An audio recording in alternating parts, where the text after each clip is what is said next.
বন্ধুরা, সকলের জন্য একটি বিশেষ বার্তা। 16 তারিখ বিকালবেলা থেকে কিন্তু জনকল্যাণ শিবিরে বয়স্ক ভাতা, বিধবা ভাতা এবং মানবিক ভাতার জন্য ফর্ম জমা নেওয়া হয়েছে। আগামী 17 তারিখেও কিন্তু এই ফর্ম জমা নেওয়া হবে।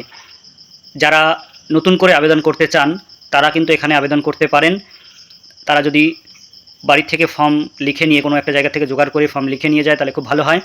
আধার কার্ড, আই কার্ড এবং ডিবিটি লিঙ্কযুক্ত ব্যাংকের বই এবং ভোটার লিস্ট, যেটা 26-এ এসআইআরে বেরিয়েছে সেই ভোটার লিস্ট, এই ডকুমেন্টসগুলো আরও যদি আপনাদের আনুষঙ্গিক কোনো ডকুমেন্টস থাকে, এসসি কার্ড হোক, মানে যেহেতু বৃদ্ধ ভাতা অনেক রকমের হয়ে থাকে, এই পেনশনগুলো কিন্তু অনেক রকমের, তাই যার ক্ষেত্রে যেটা প্রযোজ্য সে তার সেই সাপোর্টিং ডকুমেন্টসগুলো নিয়ে যাবেন। এবং যারা অলরেডি এই ভাতাগুলির আওতায় ছিলেন বা পেতেন তাদের ডকুমেন্টসও কিন্তু এখানে নেওয়া হচ্ছে।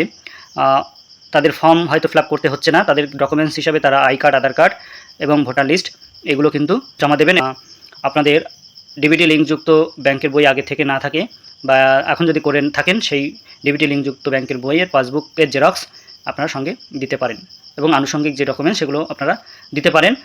এটা হচ্ছে আমাদের যে গোপালনগর অঞ্চলের কথা বলছি, এটা কিন্তু সব জায়গায় যে হচ্ছে আমি সেটা কনফার্ম হয়ে বলতে পারছি না। আপনারা আপনাদের এলাকায় যে জনকল্যাণ শিবির হচ্ছে সেখানে একটু খবর নিয়ে বা কারোর মাধ্যমে খবর নিয়ে তারপরে শিওর হয়ে কিন্তু যাবেন, কারণ এই রোদের মধ্যে, গরমের মধ্যে আমার কথা শুনে সবাই যাবেন না।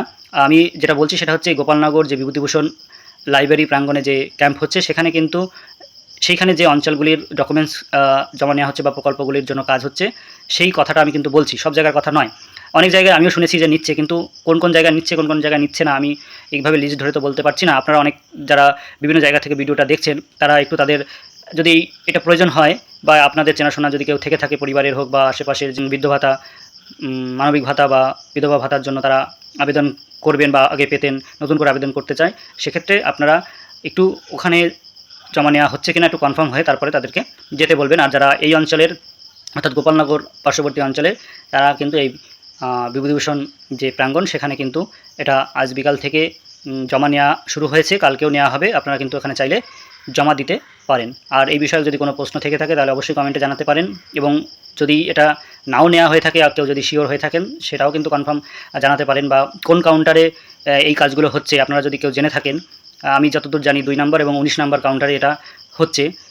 যেহেতু বয়স্ক ভাতা এই পেনশনটা কিন্তু অনেক রকমের হয়ে থাকে, 4-5 রকমেরও বেশি, সেক্ষেত্রে বিভিন্ন কাউন্টারে এগুলো হয়ে থাকতে পারে। 2 নম্বর কাউন্টার এবং 19 নম্বর কাউন্টারে আমি যতদূর খবর পেয়েছি এই কাজগুলো হচ্ছে। আপনারা ওই কাউন্টারগুলোতে খবর নিতে পারেন, অথবা আপনারা আপনাদের এলাকার কারোর মাধ্যমে খবর নিয়ে তারপরে সেই কাউন্টারে যেতে পারেন, বা ওখানে গিয়ে আগে যেখানে সহায়তা কেন্দ্র রয়েছে হেল্প করার জন্য সেখানে গিয়ে আগে শুনে নেবেন যে কোথায় আমাদের লাইন দাঁড়াতে হবে বা কী কী ডকুমেন্টস লাগবে, কী কী করতে হবে। আপনারা সেখান থেকে কাগজগুলো সাজিয়ে নিয়ে একবারে লাইনে দাঁড়িয়ে পড়বেন। আর